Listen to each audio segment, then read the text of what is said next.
तर आरपीएम वाढलं, आरपीएम कमी झालं, पण नक्की आरपीएमचा अर्थ काय? तर आरपीएमचा फुल फॉर्म आहे रिव्हॉल्युशन पर मिनिट. म्हणजे एका मिनिटाला तुमचं इंजिन किती वेळा फिरतंय. जसं की 1000 आरपीएम म्हणलं तर 1000 वेळा तुमचं एका मिनिटाला इंजिन फिरतं. आता हे आरपीएम का महत्वाचं असतं आणि कुठे बघतात ते मी तुम्हाला लवकर सांगतो.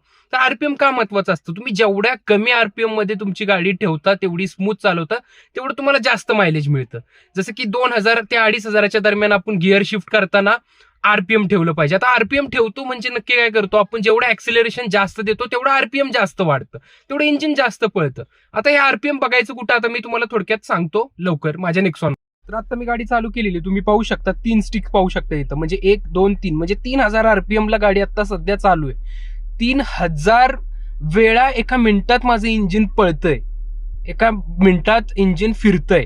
ओके, हे असं इथे आपण पाहतो. आता हे नॉर्मलाइज कधी होतं, ज्यावेळेस 2 स्टिक्स राहतात, म्हणजे 2000 आरपीएम पर्यंत आला की थोडा आवाज पण कमी होतो आणि तुमचा आरपीएम पण कमी होतो.